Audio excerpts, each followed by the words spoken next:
এই মাসের মধ্যে 1 লাখ টাকা বন্ডের দাম হয়ে যাবে। এই মাসের মধ্যে আজকের ভিডিওর মাধ্যমে আমরা সকলে জানতে চাই বর্তমান সময়ে পশ্চিমবঙ্গের রেশিওকে ভিত্তি করে এই অবস্থায় কিন্তু সোহেল দাস তিনার বক্তব্য অনুসারে তিনি বলেছেন যে এই অক্টোবর মাসেই কিন্তু আলুর বন্ডের দাম 500 টাকা প্যাকেট হতে চলেছে, অর্থাৎ 1 লাখ টাকা হতে চলেছে। তিনি কোন সকল বিষয়বস্তুকে স্থির করে আলুর বন্ডের দাম 1 লাখ টাকা হয়ে ওঠার সম্ভাবনা জানাচ্ছেন। বিস্তারিত আলোচনা অবশ্যই এই ভিডিওর মাধ্যমে আমরা সকলে জানাতে চলেছি, সঙ্গে থাকুন। 95,000 টাকা অ্যাডভান্স সহকারে বিক্রি হচ্ছে, 95,000 টাকা অ্যাডভান্স সহকারে বিক্রি হচ্ছে লাল আলু, আর রেডি করে হচ্ছে আপনার মোটামুটি তার সাথে 3.5 টাকা খরচ। এই মাসের মধ্যে 1 লাখ টাকা বন্ডের দাম হয়ে যাবে।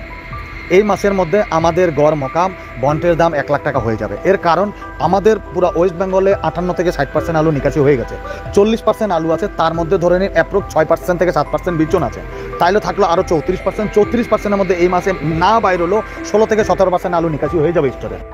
সোহেল দাস তিনার ব্যক্তিগত মতামত অনুসারে তিনি জানাচ্ছেন যে এই মাসের মধ্যে গড় মোকামে আলুর দাম উত্তরবঙ্গ থেকে শুরু করে দক্ষিণবঙ্গে কিন্তু আলুর দাম বন্ড হিসেবে 1 লাখ টাকা 200 প্যাকেট আলুর দাম হতে চলেছে।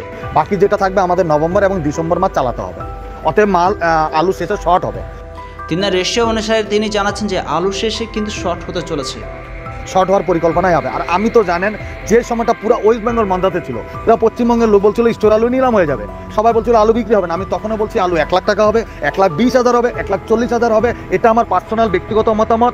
আমি ব্যক্তিগত মতামত দেখে আমি এই কারণে এর আগে সাক্ষাৎকারের রেট উল্লেখ করি না, কারণ আমি যদি সাক্ষাৎকার দিই পশ্চিমবঙ্গের উত্তরবঙ্গে এবং দক্ষিণবঙ্গের সমস্ত কৃষক আলু বিক্রি করা বন্ধ করে দেয়, বন্ড বিক্রি করা বন্ধ করে দেয়, যার জন্য আমি উল্লেখ করতে চাই না। আপনাদেরকে এখনও বলছি যার কাছে 1000 প্যাকেট আছে 500 প্যাকেট বিক্রি করুন, 200 প্যাকেট বিক্রি করুন, বাকিটা রাখুন, অ্যাভারেজ করতে থাকুন, তাহলে কি হবে নিকাশিটা ভালো হবে। ভবিষ্যতে আপনারা যে দাম পাবেন লাস্টের আলুটায় সেটা দিয়ে অ্যাভারেজ হয়ে যায়। সোহেল দাস তিনি স্পষ্টভাবে জানাচ্ছেন যে আলুর নিকাশির বিষয়বস্তুটি একটি সিস্টেমেটিকভাবে ধাপে ধাপে করতে হবে, যাতে একসঙ্গে হুড়মুড়িয়ে সমস্ত আলু নিকাশি করে না দেওয়া হয়।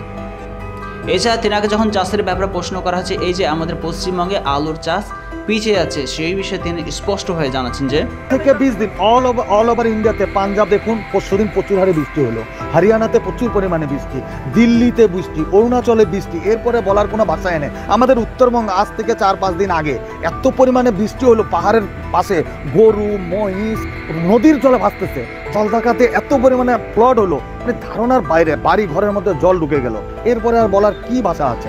আলু বাজার হতে হবে, আমি প্রথম থেকে বলেছি, যখন মে মাস ছিল তখন থেকে এখনও বলছি আলু বাজার 1 লাখ হবে, 1,20,000 হবে, 1,40,000 হবে। মানুষ আমাদের উত্তরবঙ্গ আজ থেকে 4-5 দিন আগে এত পরিমাণে বৃষ্টি হলো, পাহাড়ের পাশে গরু মহিষ নদীর জলে ভাসতেছে, জলঢাকাতে এত পরিমাণে ফ্লাড হলো, মানে ধারণার বাইরে, বাড়ি ঘরের মধ্যে জল ঢুকে গেল। এরপরে আর বলার কি ভাষা আছে। আলু বাজার হতে হবে, আমি প্রথম থেকে বলেছি, যখন মে মাস ছিল তখন থেকে এখনও বলছি আলু বাজার 1 লাখ হবে, 1,20,000 হবে, 1,40,000 হবে। মানুষ 50,000 বাজার দেখেছে, 70,000 বাজার দেখেছে, 80,000 বাজার দেখেছে, 1 লাখও বাজার দেখবে, আবার 1,20,000 দেখবে, এই বছরে 1,40,000 দেখবে। আমার ক্যালকুলেশন এটা, আমার চিন্তাধারা 100% হবে। একদিকে সোহেল দাসের কথা অনুসারে অল ইন্ডিয়াতে আলু চাষটা কাছাকাছি 15 থেকে 20 দিন মতন আবারও পিছিয়ে আছে, আর যার জন্যই আলুর বাজারটা হওয়াটা অনেকটাই সহজ হয়ে দাঁড়াচ্ছে, তাই জানাচ্ছেন সোহেল দাস। এছাড়া তিনি জানাচ্ছেন যে নিজের পার্সোনাল এক্সপেরিয়েন্সকে ভিত্তি করে, নিজের পার্সোনাল কথাকে ভিত্তি করে তিনি জানাচ্ছেন যে এই বছর আলুর বন্ডের দাম 1,40,000 পর্যন্ত ঠেকে যাবে। কিন্তু তারপরে অবশ্যই আমাদের সকলকে ধীরে ধীরে আলু নিকাশি করতে হবে, তা না হলে তিনার রেশিওকে ভিত্তি করে, তিনার সূত্রপাতকে ভিত্তি করে আলুর দাম কখনোই একসঙ্গে যদি নিকাশি করা হয় তবে হুড়মুড়িয়ে বাড়বে না, বরং ডাউন হয়ে পড়বে। তাই দেখুন বন্ধুরা, অবশ্যই আলু নিকাশি ধীরে ধীরে করতে থাকুন।